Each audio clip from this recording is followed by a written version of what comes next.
I think that one of the things that makes us most anxious in life is feeling like we're going to run out of something, or that there's a scarce supply and there won't be enough for us. I know you've felt that way. I have too. Do you remember in the weeks after the September 11th, 2001 attacks? I don't know about how it was for you, but where I was, there began to be this rumor that because of the oil supply disruption, we might run out of gasoline. And that went around for a few days, and enough people, I guess, bought into it that it started to be a reality, at least where I was in Oklahoma City. So one day, I went driving all around Edmond, which is the suburb where I went to school and lived, and enough people had bought into the hysteria that there were lines at the gas stations, people filling up. So I drove around for probably an hour, which, looking back, is a dumb thing to do if you're worried you're going to run out of gas. But I drove around until I finally found a station that didn't have long lines, because I thought, what if I can't drive home to see my family at some point? What if we run out of gasoline and I can't fuel my car to get home? Or then, almost 3 years ago, many of us began learning what these the names of different energy companies and the cooperatives, because we were running out of power during a very cold snap, and we worried that there wouldn't be enough power left to keep things running, to keep things heated, to keep a lot of things sustained. And so the word went out, please conserve energy, and I think during that time, some of us might have thought, well, I'll conserve later, but right now I'm going to use all I can. Just, again, a foolish thing for us all to do, but we did it. Let's own it. On a lighter note, probably in the first few weeks or months after the pandemic began, I won't make you raise your hands and fess up, but I wonder how many of you had a stockpile of toilet paper at your house because we were worried we were going to run out of that. And then as the weeks progressed, there were different things that we were told the supply chain had interrupted and there might not be enough of. And that was difficult, and that affected people in different ways. But we get very anxious when we're worried that something is scarce and we might not get what we need from that supply. We're going to be in John chapter 6 today. Let me set the scene for what's going to happen in this chapter. So, in the previous chapter, Jesus has healed a man who is paralyzed. And now it's Passover time, John tells us. Passover is key in this gospel. There's 3 Passovers that show up in the Gospel of John. The first one is when Jesus turns the water to wine. The third one is when Jesus goes to Jerusalem to die. And this one in the middle is where our action takes place today. And you would think Passover, what typically happens is the crowds would descend on Jerusalem. That's what you do. You go to the main city. But Jesus is crossing the Sea of Galilee. He's over on the other side, and a crowd of 5,000 men, which means 15,000 to 20,000 people, follow him. We think, what's going on? They should be going to Jerusalem. Why are they following this guy, Jesus, across a body of water to somewhere else? Well, John tells us they've seen the signs that Jesus is doing. They've watched him heal people. They've watched him forgive people. They've watched him deliver people from demonic possession, and they think, let's follow this guy. It's also true that as the years went on, as the Jews lived under Roman occupation, that Passover became more and more of a huddle, sort of a nationalistic time where they would get together and think, maybe this is the year that God will send us a deliverer to overthrow the oppressors, maybe in a violent way. And in fact, John tells us later in the story we're going to look at today that the people wanted to make Jesus king. And that wasn't just an honorary title. They wanted him to lead them in battle. It was one of their expectations. So they follow Jesus across. They wonder what he's going to do. And John tells us that Jesus sits down, which is a teaching posture. He's about to address the crowds, but Jesus is a good teacher, and he knows human behavior, and he knows that people cannot learn well when they're hungry. And so that's the first order of business that needs to be taken care of. We pick up our story in John chapter 6, beginning in verse 5. When Jesus looked up and saw a great crowd coming toward him, he said to Philip, "Where shall we buy bread for these people to eat?" And he asked this only to test him, for he had in mind what he was going to do. So Jesus sees the need for some quick food. He asks his disciples.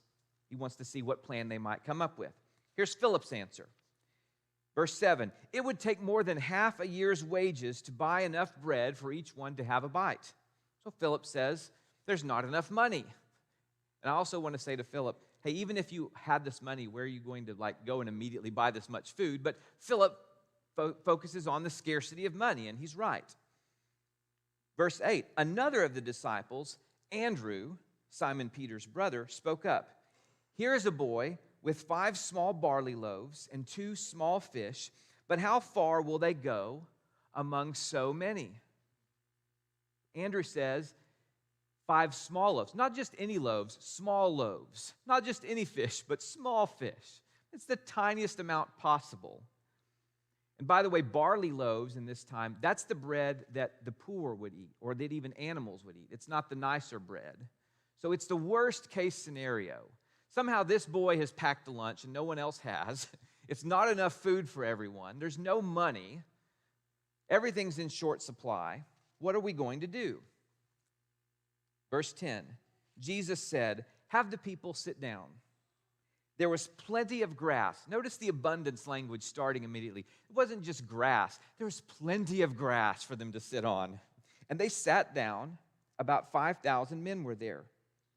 Jesus took the loaves, gave thanks, and distributed to those who were seated as much as they wanted. He did the same with the fish. When they'd all had enough to eat, he said to his disciples, gather the pieces that are left over. Let nothing be wasted. So they gathered them and filled 12 baskets with the pieces of the 5 barley loaves left over by those who had eaten. Notice the language here. He takes and he gives thanks. This is Lord's Supper kind of language. John's gospel doesn't include the Passover meal toward the end. This is as close as we're going to get for Jesus. He takes and he gives thanks and he distributes it.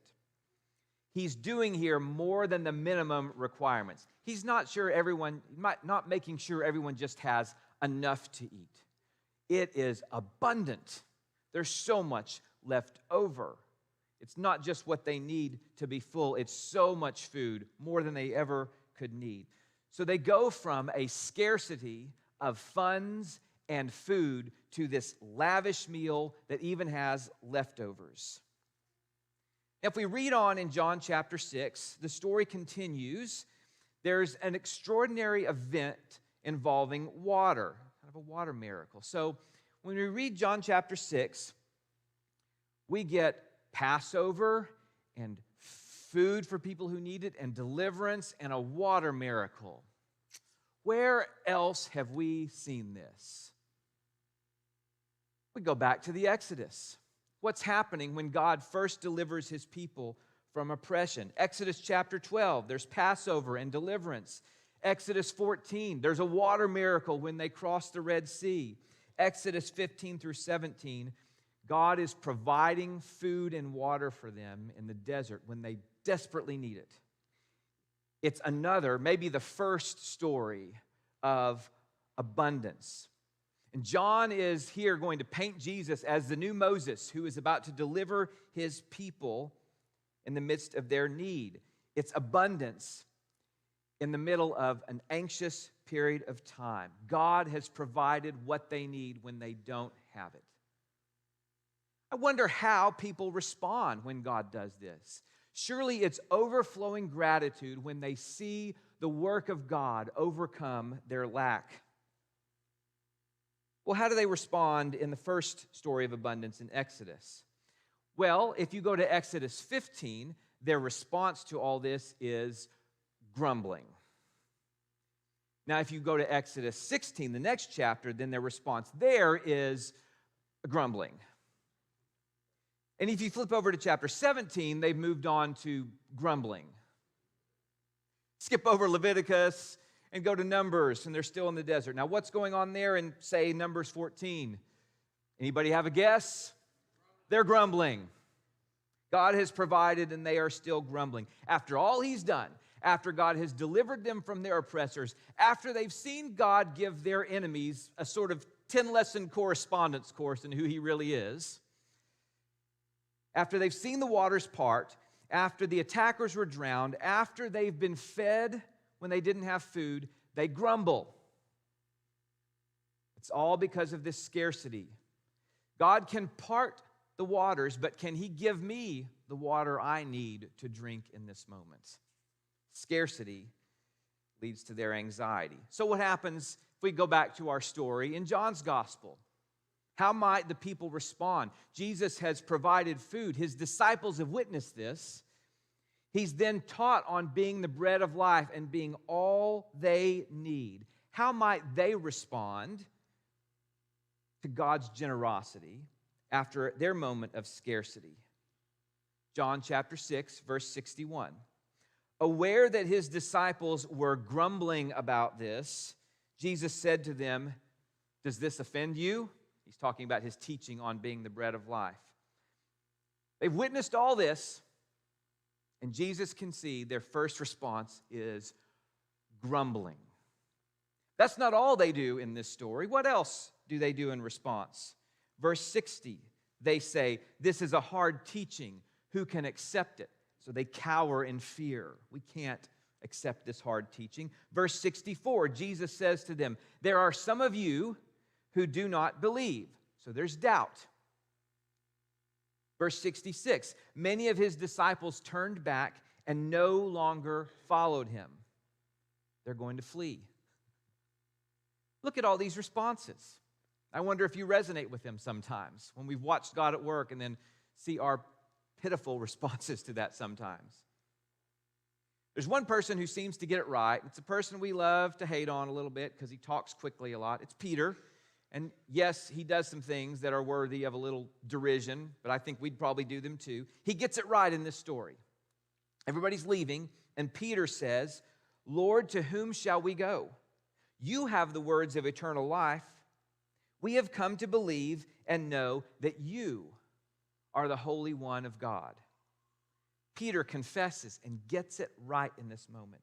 And when Peter gets it right, he models for us what it means to respond to God's abundance. Peter shows us that God's abundance turns our anxiety into gratitude.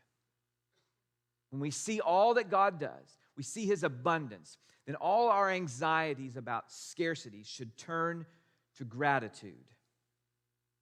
We spend so much time in a scarcity mentality. Jesus can say things like he says in this passage, where he says, "I am the bread of life. Whoever comes to me will never go hungry, and whoever believes in me will never be thirsty." We hear that and we think, that's nice. That's wonderful. But let me tell you about my reality. And we're not the first ones to think that. It's happened all through Scripture. Abraham worried about scarcity because he thought there will be no more children. There's no way God could provide a child at my age. Moses worried that there would be no more people to lead the people because he couldn't do it. No one else will rise up. There will be no more leadership. Joshua worries that there's not going to be enough people to take the land God has promised. It just won't be enough. And we have similar worries. There will be no more money when we need it. There will be no more healing when we pray to God. It must have run out. There will be no more food if we give it away. There will be no more health care if others have access to it. There will be no more jobs if the immigrants come and take them. There won't be enough because God has run out of good gifts to give. And all his abundance that must have stopped before it got to me or what other people might need. And John 6 reminds us that our focus has got to be on the abundant generosity of God, who has all the good gifts in the world to give and more.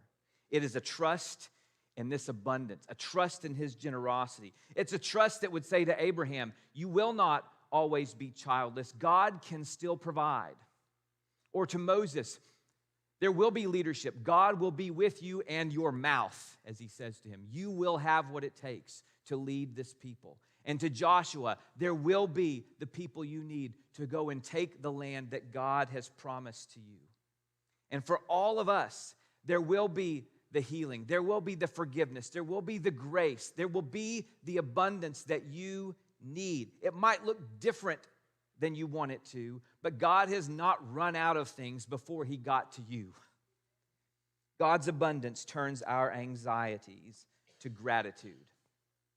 And so when it looks like other people are getting gifts from God and you are not, are you going to grumble or give thanks to God? When the resources are running thin, will you cower or give thanks to God? When the bills are piling up more than usual, will you doubt or give thanks to God? When it feels like the sand is running out of the hourglass, will you live in fear or will you give thanks to God? When we don't know where else to turn, can we, like Peter, say, there is nowhere else to turn, you have everything we need? Can we say that? There's a moment in this story that caught my attention that I'd never noticed before. During all the grumbling and cowering and doubting, and people are beginning to leave, the crowds are leaving, all of Jesus' sort of second-ring disciples are leaving, and He's left with just His 12. And Jesus asks them what I think is a pretty vulnerable question.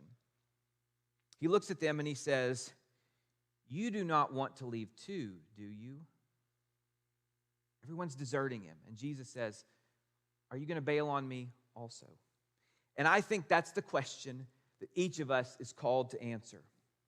When we've witnessed abundance from God, can we decide to focus on the scarcity and respond with anxiety? Or are we going to fix our eyes on God's abundance and respond with gratitude? Do we leave? Do we stay? Each Sunday, a person stands right here and takes the bread and gives thanks and reminds us of the generosity of God and reminds us of this story. When they do that, are we still going to focus on the scarcities in our life?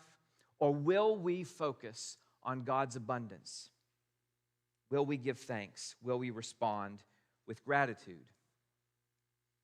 A few weeks ago, I ended a sermon by reading a prayer, and many of you commented positively on that. And this week, there was another one that seemed appropriate. So I'm going to end our time by reading another prayer, again by Walter Brueggemann. This prayer is called On Generosity, and this will close our sermon. On our own, we conclude there is not enough to go around. We're going to run short of money, of love, of members, of years, of life. We should seize the day, seize our goods, seize our neighbor's goods, because there is not enough to go around. And yet, in the midst of our perceived deficit, you come. You come giving bread in the wilderness. You come giving children at the 11th hour. You come giving homes to the exiles and futures to the shut down and Easter joy to the dead. You come fleshed in Jesus. And we watch while the blind receive their sight, the lame walk, the lepers are cleansed, the deaf hear, the dead are raised, and the poor dance and sing. We watch and we take food we did not grow and life we did not invent and a future that is a gift and a gift and a gift and families and neighbors who sustain us when we did not deserve it. By your giving, break our cycles of imagined scarcity and override our presumed deficits. Quiet our anxieties of lack. Transform our vision to see the abundance, your mercy upon mercy and blessing upon blessing. Sink your generosity deep into our lives, that your muchness may expose our false lack, and that endlessly receiving, we may endlessly give.